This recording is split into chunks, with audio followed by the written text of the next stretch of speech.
சென்னை கொருக்குப்பேட்டையில் குப்பை கொட்டுவதற்காக சென்ற 60 வயது முதியவரை அங்கு சுற்றித் திரிந்த மாடு ஒன்று முட்டியதில் அவருக்கு கால் மற்றும் இடுப்பு எலும்பு முறிந்ததால் ஸ்டான்லி மருத்துவமனையில் சிகிச்சைக்காக அனுமதிக்கப்பட்டிருக்கிறார்.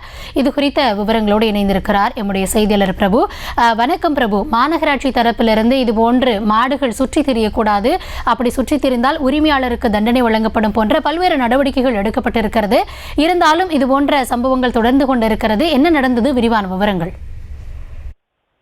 நிச்சயமாக. வணக்கம் கௌதமி. சென்னை கொருக்குப்பேட்டை பகுதியிலே குப்பை கொட்ட சென்ற முதியவரை மாடு ஒன்று முட்டியிருக்கிறது. இந்த சம்பவத்தில் அவருக்கு கை, இடுப்பு எலும்பு போன்ற பகுதிகளில் முறிவு ஏற்பட்டு அரசு ஸ்டான்லி மருத்துவமனையிலே சிகிச்சைக்காக அனுமதிக்கப்பட்டிருக்கிறார். அதாவது வடசென்னை கொருக்குப்பேட்டை காந்தி நகர் பகுதியை சேர்ந்தவர் சேகர். இந்த பகுதியில் வசித்து வரக்கூடிய இவர் குப்பை கொட்டுவதற்காக நேற்று அவரது வீட்டில் இருந்து வெளியே சென்றிருக்கிறார். அப்போது அந்த தெருவில் சுற்றி கொண்டிருந்த மாடு ஒன்று திடீரென மிரண்டு குப்பை கூட்டுவதற்காக வெளியே வந்த சேகரை முட்டி தள்ளி தூக்கிவிட்டு மிதித்திருக்கிறது.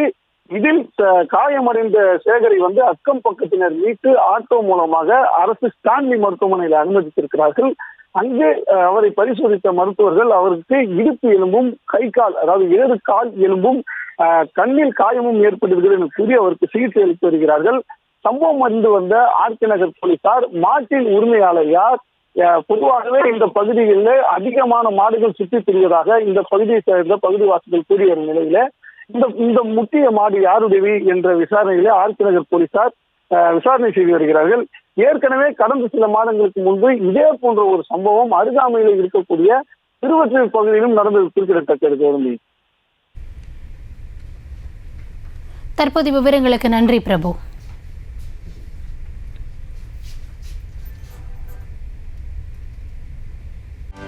செய்திகளை உடனுக்குடனும் துல்லியமாகவும் தெரிந்து கொள்ள சப்ஸ்கிரைப் பண்ணுங்க.